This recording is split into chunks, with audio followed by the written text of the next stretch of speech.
Hey, welcome to HVAC Animated. My name is Jeff Bennington and I'm your host. I'm an old HVAC installer, now a territory manager for a major brand. The channel is not about the brand, it's about bringing value to HVAC owners and their technicians. So today's topic is 5 ways HVAC contractors can build value with FQIs. And what are FQIs? Well, stay tuned and we'll get into it in just a minute.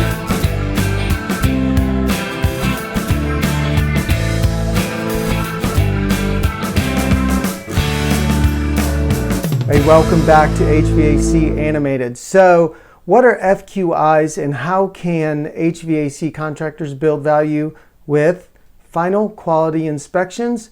Well, final quality inspections are a little different than your system startup.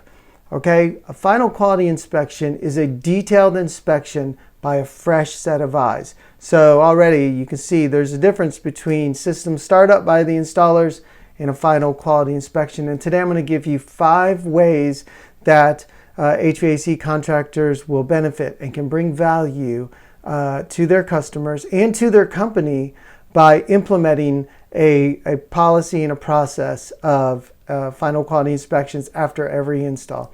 So who should do a final quality install? It could be anyone from a service technician to a service manager to an install manager to another installer or the owner. So it depends on who you think is the best fit, but you definitely want someone with a high C personality, someone who has a really good eye for detail. So an installer who did a great job maybe in the past, maybe even someone who's retired and you can bring them in part-time. Those are good options for the person who could do your final quality inspections. So there's many reasons for them. We're going to talk about 5, and but the most important reason you'd want to do an FQI is because it brings a high level of value and a high level of service to your customers that, believe me, most HVAC contractors are not doing. So let's get into them. 5 reasons how HVAC contractors can build value. And number one is if you are implementing FQIs after every install, you are going to constantly improve your quality. And I know there may be some of you out there who are saying, "Oh, I do a great job. There's never a problem with my quality." Well, that's true, especially if you are the one out there and it's just you and maybe your helper or whatever, and you're doing an install and you take on that full ownership and that owner level of responsibility. But as you grow and you have other people installing for you, who's going back and checking their work? A lot of owners are too busy to do it, and the installers go out and do it. So we're going to talk about how you can benefit and constantly improve your quality. Well, number one, when you go and you do a final quality inspection, and the company I used to work for, when we did it anywhere from 2-3 days after the install to maybe a week. It kind of depended on when you could schedule that with the customer. But when we'd go there, it gave us an opportunity to fix all the little details. Things like pipe dope that never got wiped off at each fitting that should have been, smears and fingerprints on the face of the furnace, gaps, air leakage, static pressure issues, gas pressure settings, delta T, the list can go on and on. And when you go to do an FQI, obviously you're looking for things. You're kind of looking for really good quality, and you're looking for things that are typical mistakes. So it gives you these opportunities, and in today's day and age, you can take pictures and do videos and bring all that back and discuss at a shop meeting the next day. It's great quality training opportunity. And it's not just about being critical of your people. When you go and you see a job that was well done, gives you an opportunity to praise and reward. What we did is I kind of gave a grade. So if it was a rough install and I had a lot of little things I had to fix, or there was a mess left behind, or different things, I would, C+, definitely needs improvement. Please remember to clean up trash in the attic. for example, right? Or if I went to a job and it was an A or an A plus, I would make a big deal of it. And the company would often reward those installers with a gift card or lunch to, Subway or something like that sometime that week. So it's not just about being critical, it's also about rewarding greatness when your people do that. So, you don't want to just be critical. You want to reward a perfect install. Also, you eliminate some of those silly mistakes like closed gas valves. So you ever get called back to a install months later only to find out the reason their brand new furnace wasn't working is because they accidentally left the gas valve shut off, or disconnect was not plugged back in properly, so the AC didn't run once the summer kicked in. So these are little things, especially I've seen a lot, trash left in the attic, trash left in the crawl space. It gives you an opportunity to really polish up that install and take care of the little details that get missed. And there's reasons why they get missed. Think about it. When you're at the end of the day, it's sometimes 4 o'clock, 5, 6, or late into the night if you had problems on the install that day. And you want to get home to your family. Wife's calling, hey, what time are you going to be here? The customer's starting to make dinner. You're feeling like I need to get out of here. So things can get rushed and little details can get left behind. And that's why FQIs are great for constantly improving your quality, because when you miss those little things because of those reasons, you can fix them and you can make that job perfect that otherwise maybe would have been a little less than what you would normally expect of yourselves. So number 2, way to build value with FQIs is obviously then if you're doing a great job and you're improving and polishing up the quality of your install, you can also reduce your callbacks, reduce your warranty. So when you're catching warranty issues at an FQI, a lot of times you are now eliminating potential serious warranty issues. And the ones that come to mind are obviously static pressure issues. That's a big one I found a lot. Well, not a lot, but that was probably the most frequent potential warranty issue that I discovered on doing FQIs. Refrigerant leaks. Sometimes you don't, everything might seem fine. And I know a lot of you are going to do your triple vac, but that's okay. Sometimes stuff happens, and FQIs give you an opportunity to discover if there was a problem or a leak, that you don't want to get a call a month or 2 later with an upset customer. Right? It also, you can discover damage to the home, but this is really important. When you do FQIs, it gives you an opportunity to discover what I call silent killers. And silent killers are this. Everyone loves getting a great review, and a lot of the dealers I work with take great pride, and I'm sure many of you do as well, in your 5-star reviews, your 4.9 star reviews, and how many you have. Well, what about the people that aren't writing a review? What do they think? Well, you don't know. And this is the opportunity to find out. So the people that, I don't want anyone to get in trouble, or in their mind they don't write a review because it's just not me. I don't like to badmouth a company. So they don't say anything at all. And you'll never know about those customers unless you go back on an FQI, right? So you can find out if you have an upset customer that you wouldn't have known about. You can find out about some of your employees' habits. You can discover who might be a bad apple in your company that you didn't suspect. You can learn a lot from FQIs, right? When FQIs are promised on the front end and it's made part of the process. So in other words, you sell the job, you schedule it when you're going to do the install, and you also work with the customer to schedule ahead of time when you're going to come back for that final quality inspection. When you do that, the customer knows that there is an opportunity for them to give you feedback, to just express how they felt, especially if there's an issue that they otherwise might not have told you about, right? It encourages openness with the customer, and it gives them a time where they might feel more comfortable giving you some constructive criticism. So not only are you reducing your callbacks, your warranty, and improving quality, it gives that customer a time where they're no longer under pressure. The sale's over, the install is over, and now they can give you some positive or negative feedback. Number three, differentiate your company.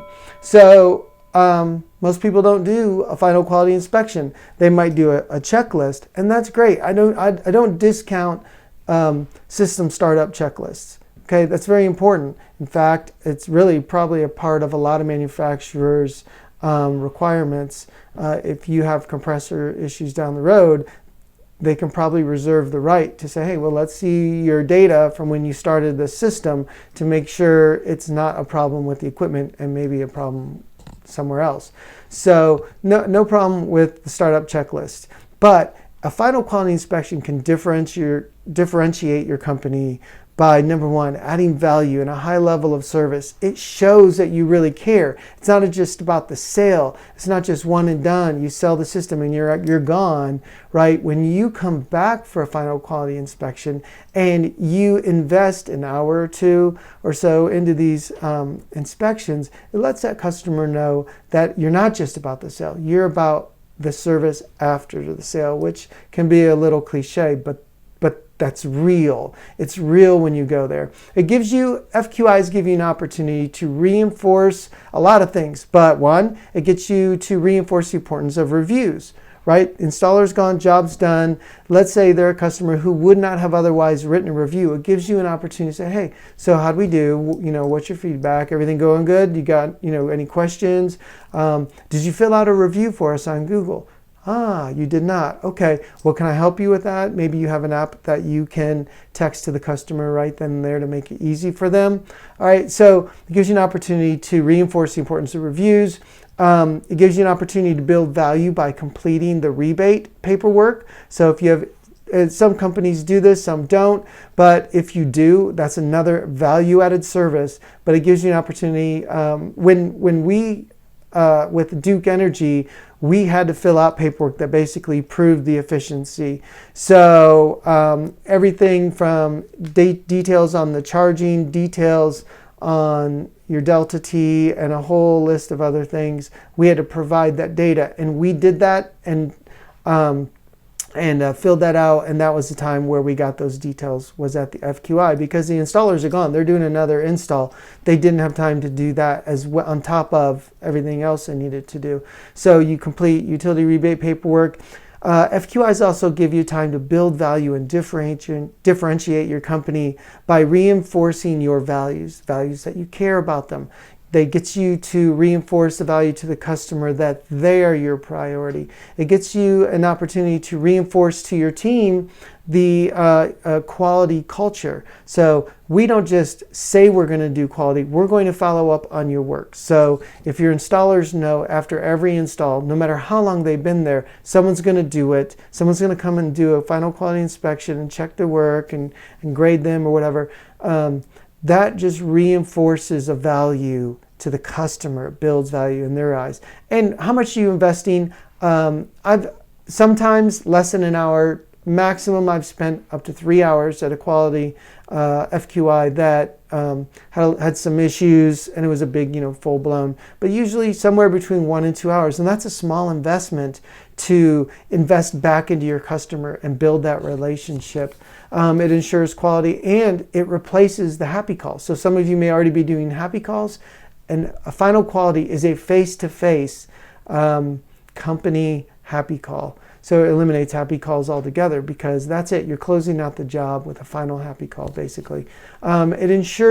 It gives you an opportunity to make sure the customer understands the product, gives you an opportunity to make sure they understand how the thermostat works, especially with Wi-Fi and programmable. If you have elderly people who are a little bit scared of the technology, or people that just aren't tech savvy, a final quality inspection is a time where you can come and really take your time and go over that thermostat with them and how it functions, and help them set up the app if there is one. And I always took time, especially with some elderly people that were like, I really want to understand. They were very bold and wanted to understand the technology.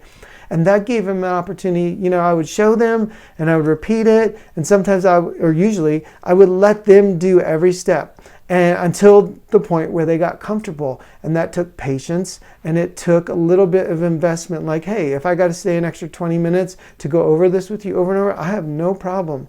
Like, we just want you to be satisfied. We want you to be happy and comfortable. And that pays huge benefits. So it also gives you opportunity to differentiate your company, because you come in there and you reinforce their warranty, you reinforce the importance of maintenance. You can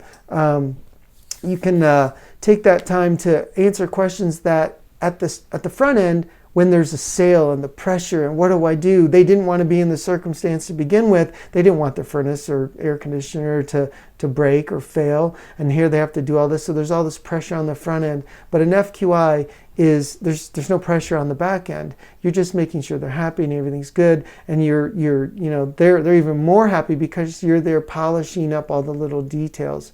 So which brings us to number 4. Number 4, you leave no loose ends. In the FQI, you leave no loose ends. That's where you come in and you fix an upset customer. That's where you go in and you fix quality issues. That's when you go in and you make everything right before it becomes a problem.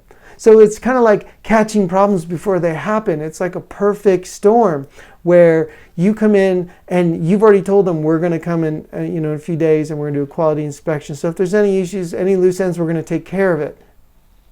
Now there's no problem if there is a problem, because they know you're coming. You've already committed to coming there and wrapping it up. That's a whole lot better than getting a call from an angry customer who just spent $10,000 with you. Right? So schedule an FQI. When you schedule the install, you collect final payment, you reinforce long-term relationship, and you finish up with that, hey, we'll see you next spring at your first tune-up. And it's just a really great way to wrap up loose ends. And finally, opportunity to upsell. I'm not going to spend a lot of time on this, but there's just a reality. Poor duct design causes a lot of problems, and especially after the install, if it wasn't part of the discussion on the front end. Listen, here's a scenario. The scenario is you get a phone call to get a quote on a new system.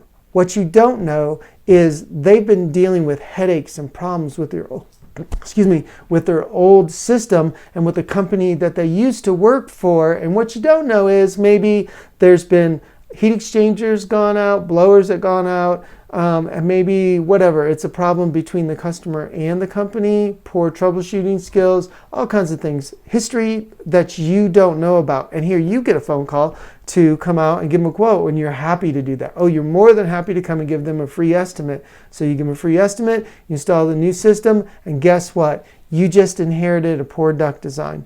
Now, I know a lot of you are going to say, well, I'll take care of that at the front end. That's great. But not everyone does. And if you get caught off guard or you miss something and you find out that, there's something going on, somebody didn't check the attic and there's a return air duct that got smashed down, right? These are kind of problems that you can inherit it. But if you inherit it and you install the new system, guess who's responsible for that old duct system? All of a sudden you are.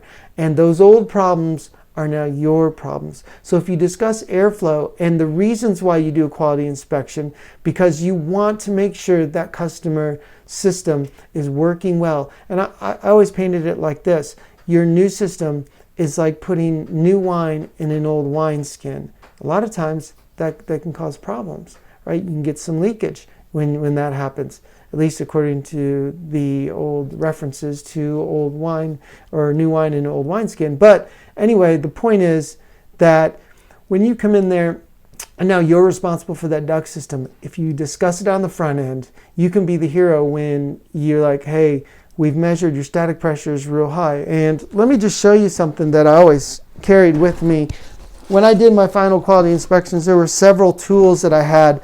And one of the most important tools I had was this old manometer. And if it was in the green, my total static pressure, and I would let my customer see this, then we're good to go.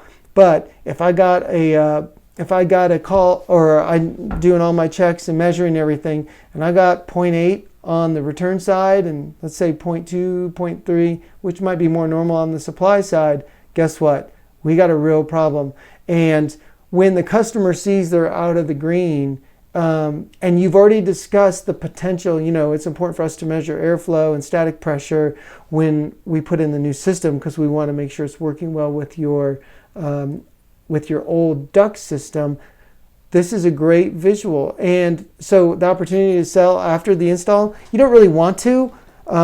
and homeowners obviously don't want to spend money on upsizing their return air if they don't have to, but it happens. And you want to fix that before you inherit a bad heat exchanger because of poor airflow and all those other issues. Of course, some of those should be checked at the startup. Again, I understand the importance and think everyone should do a startup checklist, but they don't always get done, and they don't always get done properly. So in my personal opinion, airflow should be discussed on the front end for that very purpose, so that at least it's part of the conversation if you discover there's a problem. So those are the 5 ways HVAC contractors can build value and high-level service with their customers, constantly improve quality, reduce callbacks and warranty issues, differentiate your company, again, building a high level of value and service, showing that you really care, leave no loose ends, an opportunity to upsell after the sale if needed and as required.